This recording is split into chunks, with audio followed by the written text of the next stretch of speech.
உலக புகழ்பெற்ற ஆக்ஸ்போர்ட் பல்கலைக்கழகத்தில் சுயமரியாதை இயக்கத்தினுடைய நூற்றாண்டு, அதனை தொடங்கி வைத்த ஐயா தந்தை பெரியாருடைய திருவுருப்படத்துடைய திறப்பு விழா, இந்த ஒருங்கிணைந்த நிகழ்ச்சிகளை பங்கேற்று சிறப்பித்துக் கொண்டிருக்கக்கூடிய ஆக்ஸ்போர்ட் பல்கலைக்கழகத்துடைய பேராசிரியர் ஃபைசல் பிரேம்ஜி அவர்களே, பேராசிரியர் ஜிம் மெலின்சன் அவர்களே, கல்வியியல் துணைவர் திருமதி பிரமிளா வெப்ஸ்டர் அவர்களே, தமிழ்நாடு அரசினுடைய தொழில்துறை அமைச்சர் மாண்புமிகு தம்பி டிஆர்பி ராஜா அவர்களே, 2 நாட்கள் நடைபெறவுள்ள இந்த கருத்தரங்கில் பங்கேற்றுள்ள, நாளை தினம் பங்கேற்க இருக்கக்கூடிய வல்லுநர்களே, ஆர்வத்தோடு கலந்து கொண்டிருக்கக்கூடிய பல்வேறு நாடுகளை சார்ந்திருக்கக்கூடிய மாணவர்களே, ஆராய்ச்சியாளர்களே, உங்கள் அனைவருக்கும் என்னுடைய அன்பான வணக்கம். பல 100 ஆண்டுகளாக உலகின் சிறந்த அறிவாளிகளை உருவாக்கும் இந்த ஆக்ஸ்போர்ட் பல்கலைக்கழக அரங்கத்தில் பேசுவதை நான் பெருமையாக கருதுகிறேன். இப்போது உலகாகிற உணர்வோடு உங்கள் முன்னால் நான் நின்று கொண்டிருக்கிறேன். இங்கே நான் தமிழ்நாட்டினுடைய முதலமைச்சர், தெற்காசியா அரசியலை புரட்டி போட்ட இயக்கமான திமுக கழகத்துடைய தலைவர் என்ற தகுதியோட மட்டுமல்ல, பெரியாருடைய பேரன் என்கிற இந்த கம்பீரத்தோடு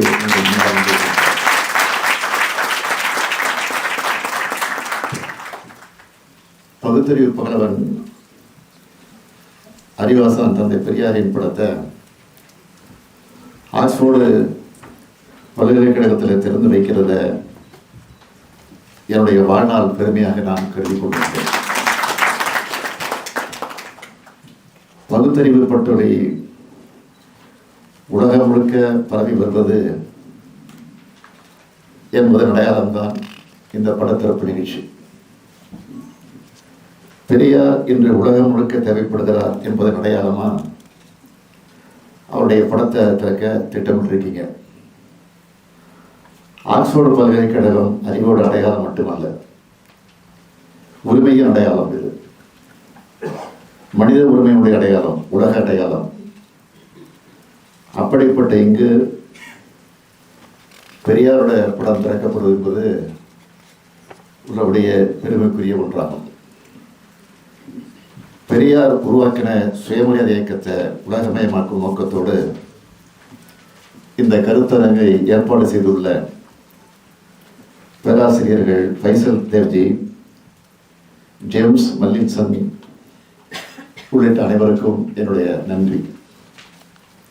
சுயமரியாதை இயக்கத்தோட தொடர்ச்சியாக இருக்கும் திராவிட முன்னேற்ற கழகத்தின் தலைவர் பொறுப்பில் இருக்கிற எனக்கு இதைவிட பெருமை எதுவும் என்னால் இருக்க முடியாது. தந்தை பெரியாரின் கொள்கை வாரிசுன்னு நான் தொடர்ந்து சொல்லிட்டு இருக்கேன். பல முறை பெரியாரை நான் பார்த்திருக்கிறேன். குறிப்பாக எங்கள் வீட்டில் நடைபெற்ற திருமண நிகழ்ச்சிக்கு அவர் வந்திருக்கிறார். அந்த நேரத்தில் நான் அவருக்கு இந்த கையால் அவருக்கு சோறு பரிமாறி இருக்கிறேன். இதை சொல்லும்போது எனக்கு பெருமையாக இருக்கு. ஒரு இனத்துக்கு சுயமரியாதை உணர்வை ஊட்டி தலைமுறை வச்ச தந்தை பெரியாரை இன்னைக்கு உலகமும் கொண்டாடி வருவதுதான் தமிழ்நாட்டுக்கும் திராவிட இயக்கத்திற்கும் கிடைச்சிருக்கக்கூடிய மிகப்பெரிய பெருமை. இங்கிலாந்தில் இருக்கக்கூடிய செயின்ட் அந்தோனி கல்லூரியும் பெல்லியல் கல்லூரியும் இணைஞ்சு ஆக்ஸ்போர்ட் பல்கலைக்கழகத்தில் 2 நாள் மாநாட்டை ஒன்றிணைச்சிருக்கிறாங்க என்று என்கிட்ட சொன்னப்போ எனக்கு அளவில்லா மகிழ்ச்சி ஏற்பட்டுச்சு. நினைச்சு பார்க்குறேன். 1983 செப்டம்பர் மாதம் 21ஆம் தேதி இதே ஆக்ஸ்போர்ட் யூனிவர்சிட்டியில் மாணமிகு ஆசிரியர், தமிழர் தலைவர் ஐயா வீரமணி அவர்கள் கலந்து கொண்ட தந்தை பெரியார் நூற்றாண்டு விழா நடந்திருக்கு. கிட்டத்தட்ட 40 ஆண்டுகள் ஆட்சி அது நடந்தது. அதுக்கு பிறகு இன்னைக்கு மீண்டும் ஆக்ஸ்போர்டில் தந்தை பெரியாருடைய பகுத்தறிவு ஒளி பரவல். தந்தை பெரியாருக்கு மிக மிக பிடிச்ச சூழல் என்னன்னு கேட்டிங்கன்னா சுயமரியாதை. உலகத்தில் எந்த அகராதியை கொண்டு வந்து காட்டினாலும் இதை விட சிறந்த சொல்ல காட்ட முடியாதுன்னு சொன்னார் தந்தை பெரியார். ஒரு மனிதனுக்கு சுயமரியாதை எண்ணத்தை ஊட்டிட்டா அவன் வெற்றி பெற்றுடுவான்னு சொன்னார். அது மட்டுமல்ல, உலகத்திலேயே உயிரை கொடுத்து பெற வேண்டிய ஒண்ணே ஒன்று என்னன்னு கேட்டீங்கன்னா சுயமரியாதை தான் அழுத்த திருத்தமாக சொன்னார். மனிதனுடைய சுயமரியாதையை காக்கத்தான் எல்லா அரசியல் தத்துவங்களும் தேவைன்னு சொல்லி தான் உருவாக்கின இயக்கத்துக்கே சுயமரியாதை இயக்கம்னு பேர் வச்சார். அப்படிப்பட்ட சுயமரியாதை இயக்கத்தோட நூற்றாண்டை முன்னிட்டு இந்த மாபெரும் கருத்தரங்கம் ஏற்பாடு செய்யப்பட்டிருக்கு. உலக புகழ்பெற்ற ஆய்வாளர்களால் ஆய்வுரைகள் நிறுத்தப்பட்டிருக்கிறத பார்த்து மகிழ்ச்சியும் மனநிலையும் நான் பெறுகிறேன். தமிழ்நாடு அரசினுடைய திட்டக்குழுவினுடைய துணைத் தலைவராக சிறப்பாக பணியாற்றி கொண்டிருக்கக்கூடிய பேராசிரியர் ஜெயரஞ்சன் அவர்களும், MITS பேராசிரியரும் வரலாற்று ஆய்வாளருமான ரா. வெங்கடாசலபதி அவர்களும், பெரியாரின் பெண் விடுதலை சிந்தனைகளை ஆய்வு செஞ்ச பேராசிரியர் S. ஆனந்தி அவர்களும் இன்னைக்கு இங்கே வந்திருக்கிறாங்க. இந்த விழாவுக்கு மகுடம் சேர்க்கிற மாதிரி தமிழ்நாட்டின் மிக சிறந்த ஆய்வாளர்களால் ஒருத்தராக இருக்கக்கூடிய பேராசிரியர் முனைவர் ரா. வெங்கடாசலபதி அவர்கள் முனைவர் கார்த்திகராம் மனோகரனும் இணைஞ்சு உருவாக்கி இருக்கக்கூடிய த கேம்பிரிட்ஜ் கம்பெனியன் டு பெரியார் என்ற ஆய்வு கட்டுரை தொகுப்பு ஆங்கில நூல் வெளியீட்டு விழா அமைஞ்சிருக்கு. இதை வெளியிடுகிற பெருமை எனக்கு கிடைச்சிருக்கு. இந்த சிறப்பான நூலை இந்த ஆண்டு சாகித்ய அகாடமி விருது பெற்றவரான ரா. வெங்கடாசலபதி அவர்களுடைய முயற்சியால் பெரியார் குறித்த நூலை கேம்பிரிட்ஜ் யூனிவர்சிட்டி பிரஸ் வெளியிட்டிருக்கு. பெரியார் உலகமயமாக்கி விட்டார் என்பது அடையாளம் தான் இது. தந்தை பெரியார் அவர்கள் தமிழ்நாட்டில் பிறந்தார், தமிழில் பேசினார். ஆனால் அவருடைய சிந்தனைகள் எல்லைகளில் அப்பாற்பட்டது, மாநில சமுதாயத்துக்கானது, உலக மக்கள் அனைவருக்கும் பொதுவானது. அதுதான் பெரியாரிகள். பெரியார்னா என்னன்னு யாராவது கேட்டால் அவங்களுக்கு நாம அறிமுகப்படுத்த வேண்டிய அடிப்படைகள் என்னன்னா சுயமரியாதை, பகுத்தறிவு, சமதர்மம், சமத்துவம், மானுடப்பற்று, இரத்த பேதமில்லை, பால் பேதமில்லை, சுய முன்னேற்றம், பெண்கள் முன்னேற்றம், சமூக நீதி, மதச்சார்பற்ற அரசியல், அறிவியல் மனப்பான்மைன்னு பெரியார் இயக்கத்தை அறிமுகப்படுத்தணும். பறந்து விரிந்த அறிவுக்கடலான அவரோட சிந்தனைகளை உள்வாங்க இந்த அறிமுகம் நிச்சயம் பயன்படும். இந்த சிந்தனைகளின் அடிப்படையிலான சுயமரியாதை இயக்கத்தின் கொள்கைகளால் 6 குறிப்புகளை குடியரசு இதழில் பெரியார் எழுதினார். அவற்றை நான் சொல்லணும்னா, முதல்ல சமூக வாழ்வியல், ஒருவருக்கு ஒருவர் எவ்வித உயர்வு தாழ்வும் இருக்கக்கூடாது. 2வது, ஏழை பணக்காரன் ஏற்றத்தாழ்வு இல்லாமல் எல்லா பொருளும் பூமியும் எல்லாருக்கும் சரிசமமாக இருக்கணும். 3வது, ஆணுக்கும் பெண்ணுக்கும் சகல துறைகளிலும் சமத்துவம் இருக்கணும். 4வது, சாதி, மதம், தேசம், வருணம், கடவுள் ஆகியன மனித சமூக ஒற்றுமை நிறுவனம். 5வது, அனைத்து மனிதரும் உழைத்து அதன் பயனை அனைவரும் சமமாக பயன்படுத்தணும். 6வது, யாரும் எதற்கும் அடிமையாகாமல் அவரவர் அறிவு, ஆராய்ச்சி, உணர்ச்சி, காட்சி ஆகியவற்றுக்கு இணங்கி நடக்க முழு சுதந்திரம் இருக்கணும். இதெல்லாம் உலகம் முழுக்க எல்லா நாடுகளுக்கும் எல்லா மக்களுக்கும் பொதுவான கருத்தியல்கள். அதனால தான் பெரியார் கொள்கை உலகளாவிய கொள்கைன்னு சொல்கிறோம். இவ்வளவு முற்போக்கான கருத்தியல்களை 100 ஆண்டுகளுக்கு முன்னாடியே அதுவும் பழமைவாதங்களும் மூட நம்பிக்கைகளும் நிரம்பி இருக்கிற மண்ணில் பேசி மக்களை எழுச்சி பெற வச்சவர் தந்தை பெரியார். சுயமரியாதை இயக்கத்தை அவர் சாதாரணமாக தோற்றுவிக்கல, உலகம் முழுக்க பயணம் செஞ்சார். உலகம் எப்படி இருக்குன்னு அனுபவமாக உணர்ந்து தமிழ்நாட்டுக்கு எடுத்து சொன்னார். தமிழ்நாடு தலை நிமிர்ந்துச்சு. அதனால தான் அவர் தந்தை பெரியார்.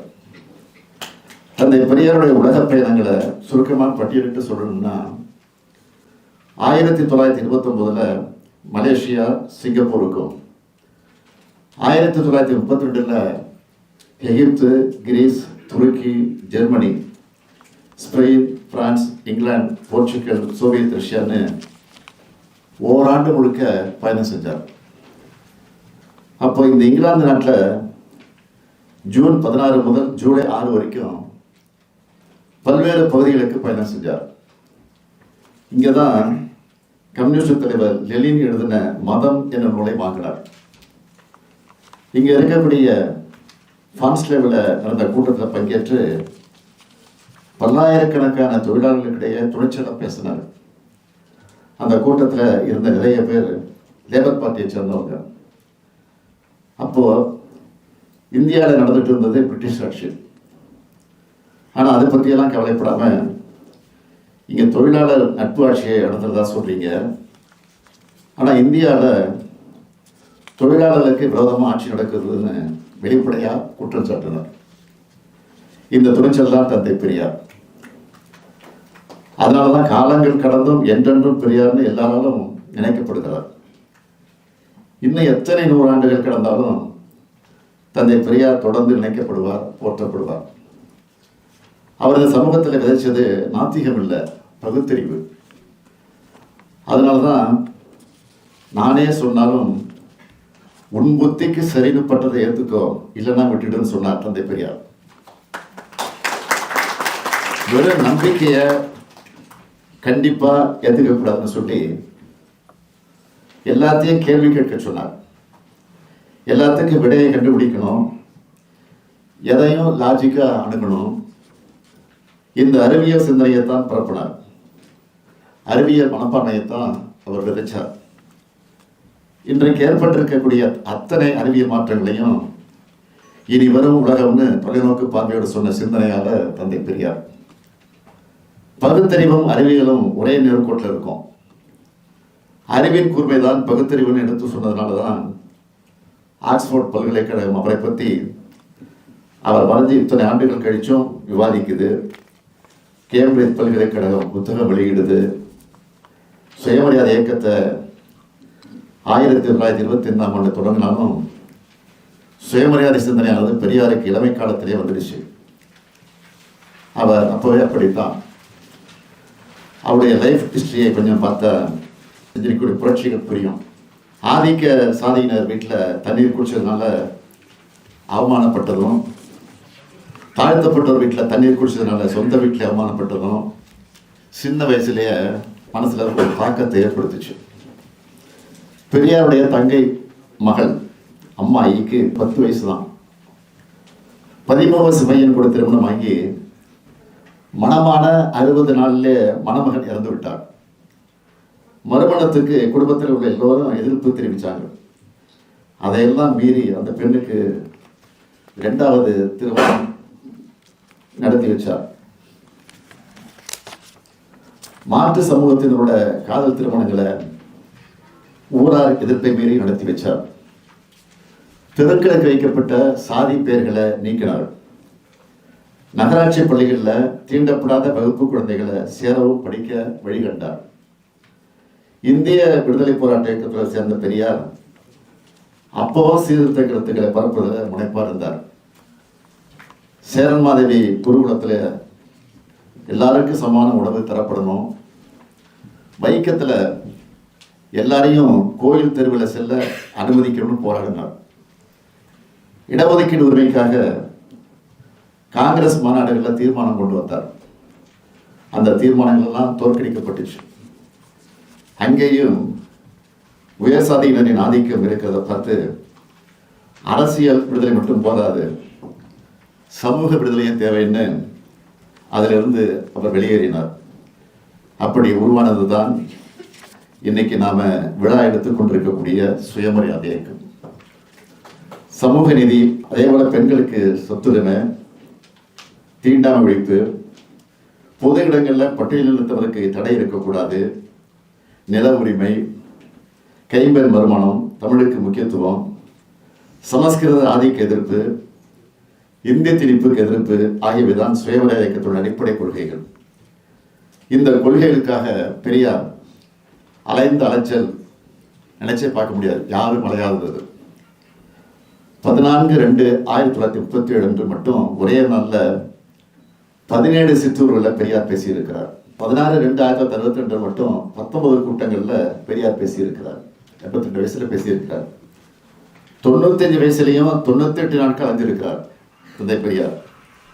இவ்வளவு உழைப்பு எதற்காக? நம்ம மண்ணில் வாழ்கிற மனிதர்களை மானமும் அறிவும் உள்ள சுயமரியாதை மிக்க மக்களாகத்தான் அவர் ஓயாமல் உழைச்சார். உலகத்தில் எந்த சீர்திருத்த இயக்கத்துக்கும் இல்லாத பெருமையும் புகழும் பெரியார் இயக்கத்துக்கு உண்டு. பெரியாரின் இந்த சாதனைகள் எல்லாம் ஆயுதம் தாங்காத புரட்சிகள், ரத்தம் சிந்தாத புரட்சிகள். அவருடைய சீர்திருத்த கொள்கைகள் எல்லாம் சட்டங்களாக இருந்த பார்த்த பெருமை பெரியாருக்கே உண்டானது. இது உலகத்துல எந்த சீர்திருத்த இயக்கத்துக்கும் கிடைக்காத புகழுது. உலகம் எத்தனையோ சிந்தனையாளர்களை சீர்திருத்தவாதிகள் பார்த்திருக்கிறது. எத்தனையோ புரட்சிகரமான சிந்தனைகளை அவங்க பேசியிருக்கிறாங்க. ஆனால் அந்த சிந்தனைகளை செயல் வடிவமாக்கிற ஆட்சியாளர்கள் இருக்க மாட்டாங்க. நம்ம தமிழ்நாட்டில் மட்டும்தான் ஒரு சீர்திருத்த இயக்கம் அரசியல் இயக்கமாக எழுச்சி பெற்று வெகுஜன மக்களை கன்வின்ஸ் பண்ணி அவங்களோட ஆதரவை வாக்குகளாக பெற்று சீர்திருத்த கருத்துக்களை நடைமுறைப்படுத்தி அவற்றை சட்டமாகவும் ஆக்கி அந்த சமுதாயத்தை மேம்படைய வச்சிருக்கு. சமூக நீதி கொள்கையை தமிழ்நாடு மட்டும் இல்லை, இந்தியா முழுமைக்கான கொள்கையா இந்திய அரசியலமைப்பு சட்டத்தில் இடம்பெற வச்சவர் தந்தை பெரியார். தமிழ்நாடுன்னு பெயர் சுட்ட போராடினார் தந்தை பெரியார். ஆட்சி அதிகாரத்தை அடைஞ்சு அதை செஞ்சு காட்டினார் அறிஞர் அண்ணா. முத்தமிழறிஞர் கலைஞர் அனைத்து சாதியினரும் அர்ச்சகராகலாம்னு சட்டம் கொண்டு வந்தார். பெண்களுக்கு சொத்துல சம உரிமை வேண்டும் என்று பெரியார் தீர்மானம் போட்டார். அதை சட்டமாக்கினவர் முதலமைச்சராக இருந்த கலைஞர். அனைவருக்கும் கல்வி, அனைவருக்கும் வேலை, அனைவருக்கும் அதிகாரம் வேணும்னு பெரியார் சொன்னார். அதை சட்டமாக்கி நிறைவேற்றி தந்தது திராவிட இயக்கத்துடைய ஆட்சி. இது எல்லாத்தையும் விட நான் பெருமையோடு சொல்றேன், சாதியை கிடப்பதற்காக இந்தியாவில் எந்த மாநிலமும் செய்யாத முன்னெடுப்பாக பேரறிஞர் அண்ணா அவர்கள் சுயமரியாதை திருமண சட்டத்தையும் தலைவர் கலைஞர் அவர்கள் சமத்துவ திட்டத்தையும் தந்தை பெரியாரின் எண்ணங்களுக்கு செயல் வடிவம் கொடுத்திருக்கிறோம். பெரியாரால் கல்வி பெற்றவர்கள், வேலைவாய்ப்பு பெற்றவர்கள், அதிகாரம் பொருந்திய பதவிக்கு வந்தவர்கள், குறிப்பாக பெண்ணினம் அடைந்த வளர்ச்சி, ஒடுக்கப்பட்ட மக்கள் அடைந்த உயர்வுகள் அனைத்தையும் இன்னைக்கு நம்ம முன்னால பார்த்துக்கிட்டு இருக்கிறோம். படிக்கக்கூடாதுன்னு கல்வி மறுக்கப்பட்டவங்க எல்லா கல்வி நிலையங்களையும் முதலிடத்துக்கு வந்து நிற்கிறாங்க. இப்போ அதேபோல் வீட்டை விட்டு வெளியே வரக்கூடாதுன்னு தடுக்கப்பட்ட பெண்கள் இன்று உலகத்தையே வலம் வராங்க. உலகத்தை தாண்டி விண்வெளிக்கு போயிட்டு வராங்க. கோயிலுக்குள்ள கால் வைக்கக்கூடாதுன்னு தடுக்கப்பட்டவங்களுடைய கரங்கள் எல்லாம் இந்த கருவறையில வழிபாட்டு அனுப்பிட்டு. இந்த ஐரோப்பிய பயணத்துல பார்த்தது, ஒடுக்கப்பட்ட குடும்பங்களிலிருந்து முன்னேறி வந்து ஏராளமான பேர் இங்க நல்ல பொசிஷன் இருக்காங்க. தமிழ்நாடு எல்லாத்திலையும் முன்னேறி வருது. கல்வியில, பொருளாதாரத்துல, தொழில் வளர்ச்சியில, வாழ்க்கை தரத்துல, உள்கட்டமைப்பு வசதியில முன்னேறி இருக்கோம். உழைப்பின் சாதனை உற்பத்தி சாதனையா மாறி இருக்கு. பட்டினிச்சாவி இல்லாத மாநிலமா தமிழ்நாடு இருக்கு. வளமான தமிழ்நாடா வளர்ந்து வரும். மற்ற மாநிலங்கள் வியந்து பார்க்கக்கூடிய மாநிலமா உயர்ந்து இருக்கிறோம். இதுதான் திராவிட இயக்கத்துடைய சாதனை. பெரியார் கண்ட வளர்ச்சியை நாங்கள் தமிழ்நாட்டில் செயல்படுத்தி காட்டி வருகிறோம். பெரியாருக்கே இந்த ஆட்சி காணிக்கைன்னு சொன்னார் பேரறிஞர் அண்ணா அவர்கள். தமிழர் தந்தை பெரியார் மறைந்த போது அரசு மரியாதைக்கு ஆணை பிறப்பிச்சார் தமிழக தலைவர் கலைஞர். பெரியார் பிறந்த நாளை சமூக நீதி நாளாக அறிவித்து செப்டம்பர் 17 தமிழ்நாட்டையே உறுதிமொழி எடுக்க வச்சிருக்கு நம்ம திராவிட மாடல் அரசு. அதுக்காக பெரியார் கண்ட கனவு எல்லாத்தையும் நாம் நிறைவேற்றிட்டோம்னு சொல்ல மாட்டேன். இது இந்த நூற்றாண்டுகளில் ஒரு சமூகமாக நாம் அடைந்திருக்கக்கூடிய வளர்ச்சி என்பது ஒரு குழந்தை நடைப்பயிற்சி மேற்கொண்டிருக்கிறது. நடைப்பயணம் நெடியது, நாம் செல்ல வேண்டிய தூரம் இன்னும் இருக்கு. இந்த பயணத்தில் ஏற்படக்கூடிய தேக்கங்களை, தேவையற்ற இடைஞ்சல்களை, பழைய குளறுபடிகளை நாம் ஒதுக்கணும். போலி பெருமைகளில் சிக்கி மறுபடியும் பின்னோக்கி போயிடக்கூடாது. நம்மை பின்னோக்கி எடுக்க அத்தனை விதமான தந்திரங்களையும் மேற்கொள்வாங்க. கொஞ்சம் ஏமாந்தாலும் நம்முடைய அத்தனை உழைப்பும் கேள்விக்குறியாகிடும். சாதி வேறுபாடுகளையும் ஏற்றத்தாழ்வுகளையும் முற்றிலுமாக விளக்குகிற பயணத்தோட பல்வேறு படிநிலைகளை நாம் படிப்படியாக தாண்டி வரணும். அதுக்காகத்தான் இந்த நிகழ்ச்சி. இதுக்கான முயற்சிகளில் திராவிட முன்னேற்ற கழகமும் நம்ம திராவிட மாடல் அரசும் தொடர்ந்து பயணிக்குது. 100 ஆண்டுகளுக்கு முன்ன சுயமரியாதை இயக்கம் எந்த நோக்கத்துக்காக தொடங்கப்பட்டுச்சோ அந்த நோக்கம் படிப்படியாக நிறைவேறி வருது. பிறந்த நாடு, பேசும் மொழி, வாழும் சூழ்நிலை, இதுக்கெல்லாம் கட்டுப்பட்டு அறிவுரை சொன்னவங்க மத்தியில் இதுக்கெல்லாம் வெளியே நின்று அறிவுரை சொன்னவர் பெரியார். திருவள்ளுவர் திருக்குறளை தமிழ் எழுதினாலும் அது உலக பொதுமறையாக இருக்கிறது போல பெரியார் சிந்தனைகளை உலகம் முழுக்க கொண்டு போகணும். தேவையானவை, உலக சமுதாயம் ஏற்றுக்கொள்ளத்தக்கவை, உலகமே கூட்டுறவு மையமாகணும்னு சொன்னார் தந்தை பெரியார். மனித பற்று தவிர எந்த பற்றும் தேவைகள் என்று சொன்னார் பெரியார். நிறபேதம் இல்லை, இரத்த பேதம் இல்லை, பால் பேதம் இல்லை. பெரியார் சொன்னதெல்லாம் இன்னைக்கு உலகம் ஒப்புக்கொண்ட உண்மைகள். அந்த வகையில் பெரியாரின் சிந்தனைகள் உலகம் முழுக்க பரவணும். இங்கே நிலவுகிற அனைத்து விதமான ஒடுக்குமுறைகளையும் களையணும். சமூக உரிமைகள் முதல் தனி மனித உரிமைகள் வர அனைத்தும் நிலைநாட்டப்படணும். ஒவ்வொரு பிரிவினரோட உரிமையும் இடஒதுக்கீடு என்ற உரிமை மூலமாக நிலைநாட்டியிருக்கோம். அதுபோன்ற இடஒதுக்கீட்டு கொள்கையை எல்லா நாடுகளும் ஒடுக்கப்பட்ட விளிம்பு நிலை மக்களுக்கு வழங்கணும். சமூக உரிமையில் அக்கறை கொண்ட அமைப்புகள் முன்னெடுக்கணும். அஃபர்மேட்டிவ் ஆக்ஷன்னு சில நாடுகளில் இப்போவே இருக்கு. கேம்பஸ் டைவர்சிட்டி, ஸ்டூடெண்ட் டைவர்சிட்டின்னு பல முன்னணி கல்லூரி பல்கலைக்கழகங்களையும் இருக்கு. பல்வேறு உலக மொழிகளில் பெரியாரின் கருத்துக்களை தமிழ்நாடு அரசு மொழிபெயர்த்து வெளியிட்டு வருது. இன்றைக்கு கேம்பிரிட்ஜ் பல்கலைக்கழகம் வெளியிட்டிருப்பது போல மற்ற பல்கலைக்கழகங்கள் வெளியிட வேண்டும் என்று கேட்டுக்கொள்கிறேன். சுயமரியாதை உணர்ச்சி தான் உலக மக்களையே ஒரு குடும்ப சகோதரர்களாக மாற்றும். அப்போதுதான் இந்த இயக்கத்தின் உண்மை சக்தியும் பெருமையும் வெளிப்படும்னு பெரியார் சொன்னார். பெரியாரின் சுயமரியாதை கொள்கையை வென்றெடுக்க இது போன்ற கருத்தரங்குகள் வெளிவகுக்கும். தமிழ்நாடு முதலமைச்சராக எத்தனையோ வெளிநாடுகளுக்கு நான் சென்றிருக்கிறேன். அங்கே நடைபெறக்கூடிய பல்வேறு நிகழ்ச்சிகளில் கலந்து கொண்டிருக்கிறேன். ஆனால் இந்த நிகழ்ச்சி என்னை உணர்ச்சி வசப்படுகிறது.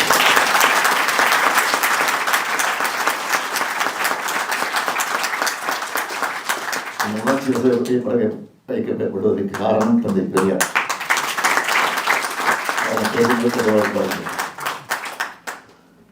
காரணம், இது பெரியாருக்கான நிகழ்ச்சி. லண்டனில் இருக்கேனா இல்லை தமிழ்நாட்டில் தான் இருக்கேனா அப்படின்னு ஒரு சந்தேகம் இருக்கு. அந்த வகையில் இந்த நிகழ்ச்சி அமைந்திருக்கு. இந்த அழகான, அவசியமான, அறிவுபூர்வமான, ஆக்கபூர்வமான நிகழ்ச்சி ஏற்பாடு செஞ்சு எல்லாரும் செஞ்சு பெருமைப்படுத்தி எல்லாருக்கும் என்னுடைய மனமார்ந்த நன்றியை மீண்டும் தெரிவிச்சுக்கிறேன். பெரியார் உலகமயமாகிறார். உலகம் மானுட தன்மையை மதிப்பதாக மாறட்டும். நன்றி, வணக்கம்.